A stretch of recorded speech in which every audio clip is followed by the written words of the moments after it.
पहले मुशर्रफ से एनआरओ लेते हैं और अब आके दूसरा एनआरओ लेते हैं जो इस कौम को 1100 रुपए का नुकसान होता है।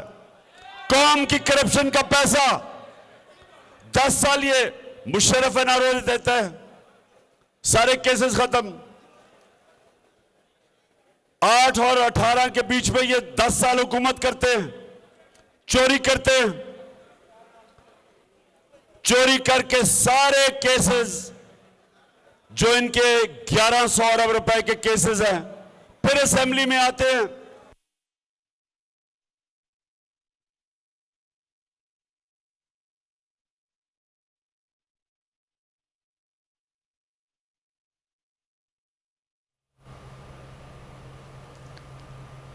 चेयरमैन पाकिस्तान तहरीक इंसाफ इमरान खान इस वक्त ताजर कन्वेंशन से खिताब कर रहे हैं और इमरान खान के खिताब के दौरान ही अब इस वक्त शायद कुछ प्रॉब्लम हुआ टेक्निकली। इमरान खान बात कर रहे थे एनआरओ के हवाले से कि उन्होंने कहा कि पहले मुशर्रफ के दौर में इन तमाम चोरों लुटेरों ने एनआरओ लिया और अब उसके बाद अब नैब में तरमीम करके नैब के केसेस को ख़त्म कर दे कि एनआरओ 2 लिया जा रहा है।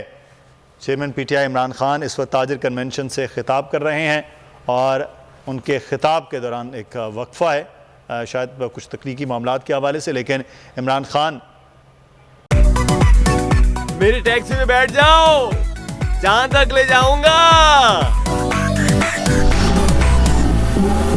आई है टैक्सी कैश, टैक्सी कैश, आई है टैक्सी कैश, टैक्सी कैश, आई है टैक्सी कैश। कभी टैक्सी वाले ने सवारी को किराया दिया, सुना है ये सीट नहीं हॉट सीट है। अब जिंदगी में करेंगे ऐश क्योंकि आ गई है टैक्सी कैश। आई है टैक्सी कैश। सबसे ज्यादा व्यूज, सबसे ज्यादा रील्स और सबसे ज्यादा रेटिंग के साथ बोल अब भी नंबर 1 पोजीशन पर बरकरार। सब्सक्राइब करें और बेल दबाएं ताकि कोई खबर रह न जाए।